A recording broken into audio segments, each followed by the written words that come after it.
Emily Carter had once believed that love, real love, could withstand anything, time, stress, even silence. But as she sat at the kitchen table, staring at the untouched glass of wine in front of her, she realized how naive that belief had been.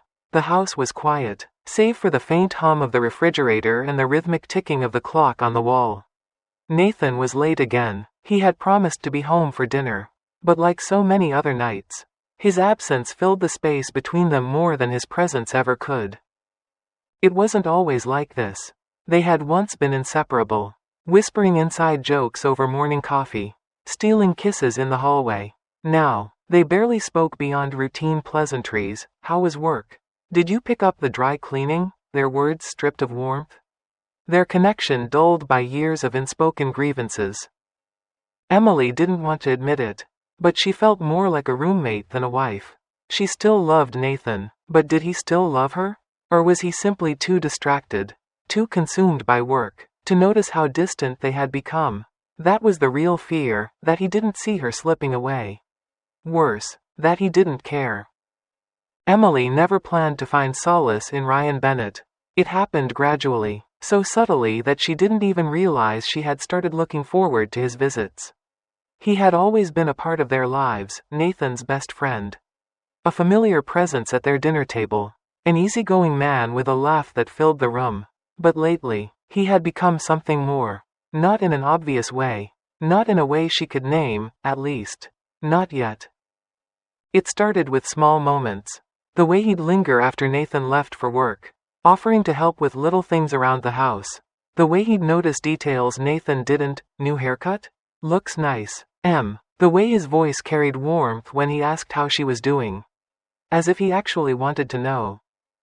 One evening, as they sat in the backyard, Max lying lazily at their feet, Ryan asked a simple question that sent a ripple through her carefully built walls. "Are you happy?" It was so unexpected that she didn't know how to answer. She hesitated, but Ryan didn't press. He only gave her a knowing look. One that told her he already knew the truth, even if she wasn't ready to admit it to herself. Emily told herself it was nothing, a fleeting moment, a harmless question. But after that evening in the backyard, something had shifted. The way Ryan looked at her lingered in her mind long after he was gone. It wasn't flirtatious, wasn't obvious, but it held something unspoken, something dangerous.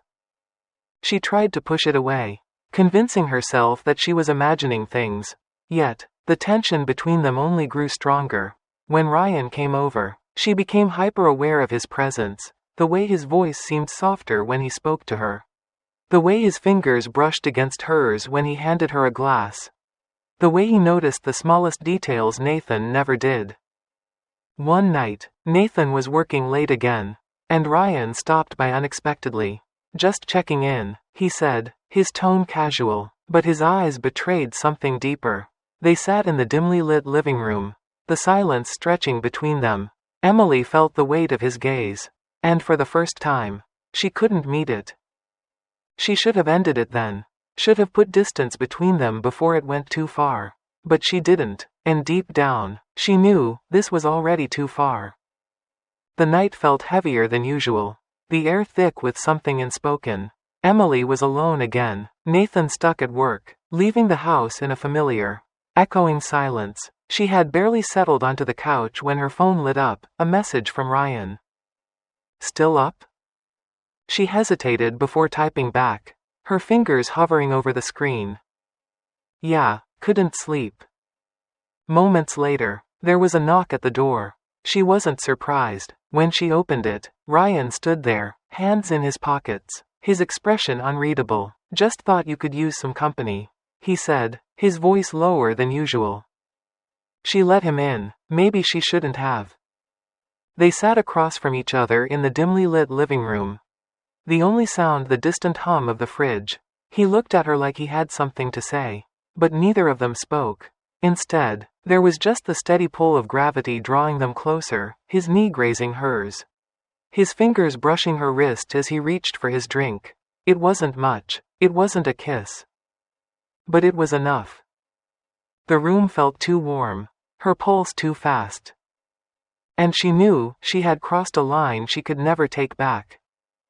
The next morning, Emily awoke feeling like she was carrying something heavy, something unseen yet impossible to ignore. She kept telling herself that nothing had happened, that a touch wasn't a betrayal, that a look didn't mean anything. But deep down, she knew better. Ryan had left before Nathan got home, but the space he had occupied still felt tangible, like an imprint in the air. A presence lingering in her mind. As she stood in the kitchen making coffee, her hands trembled slightly. Guilt. It was creeping in, slow and suffocating.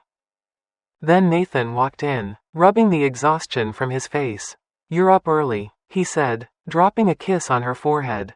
So natural, so familiar. It should have felt comforting. Instead, it felt like a lie. "I couldn't sleep," she murmured, forcing a smile as she handed him his mug. Her phone buzzed on the counter. A message from Ryan. "Last night, we need to talk." She snatched the phone before Nathan could see.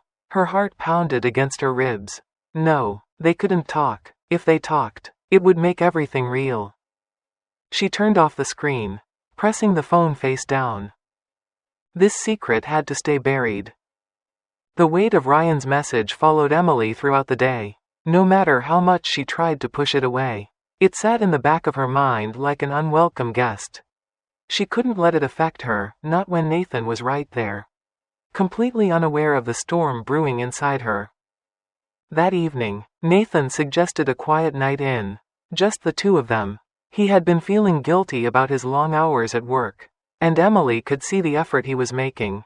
He cooked her favorite pasta, poured her a glass of wine, and even lit the candles on the dining table. It should have been perfect. It should have been everything she had wanted. But all she could think about was Ryan. Every time Nathan reached for her hand across the table, every time he smiled at her, she felt the sting of guilt tighten around her throat. She wasn't supposed to feel this way. She wasn't supposed to be thinking about another man. "You're quiet tonight," Nathan finally said, studying her. She forced a smile. "Just tired." He nodded, accepting her answer, but the way his eyes lingered on her told her he wasn't convinced.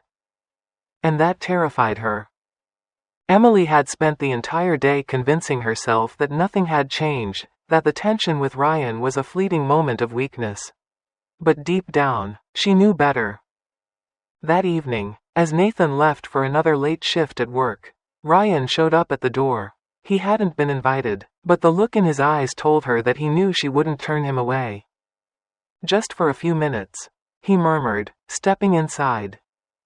Emily should have told him to leave, but she didn't. Instead, she stood frozen as he closed the door behind him. The air between them was thick, humming with everything unspoken. "You've been avoiding me," Ryan said softly. "I've been trying to do the right thing." Ryan exhaled, running a hand through his hair.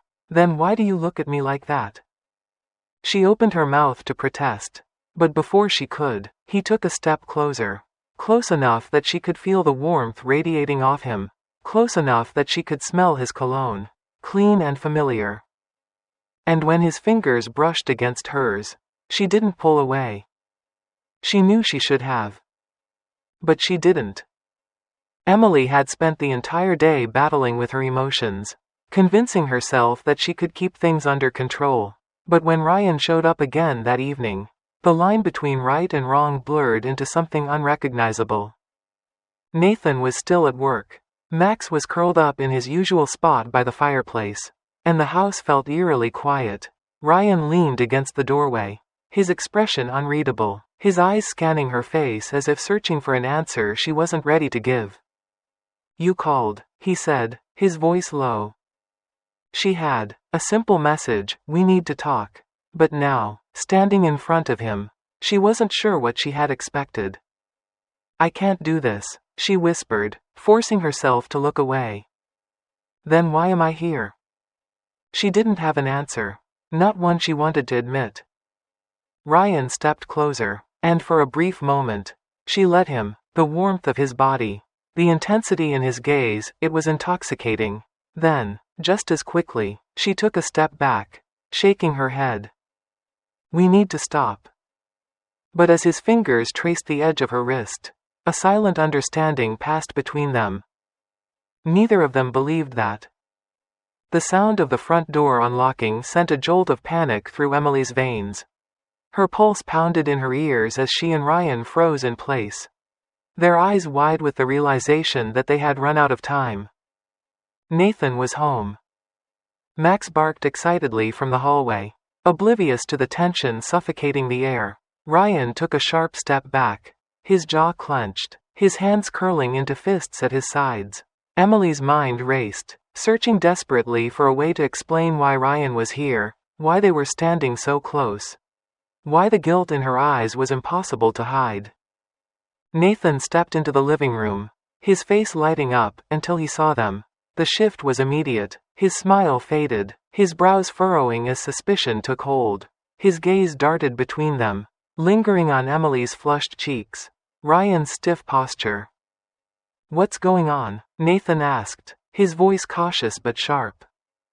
Ryan was the first to speak. "I was just leaving," he said too quickly, his tone too casual. Nathan's eyes darkened. "Why? Why would you need to leave so suddenly?" Emily swallowed hard, feeling her world tilt beneath her feet. There was no escaping this. The silence was deafening. Nathan's gaze burned into Emily as if searching for an explanation she wasn't sure how to give. Ryan had already left, slipping out the door like a shadow. But the damage was done. The unspoken truth hung in the air, thick and suffocating.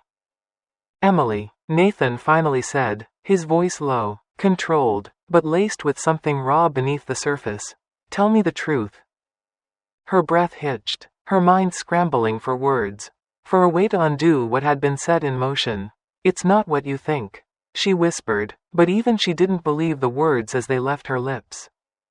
Nathan exhaled sharply, running a hand through his hair. "Then tell me what it is."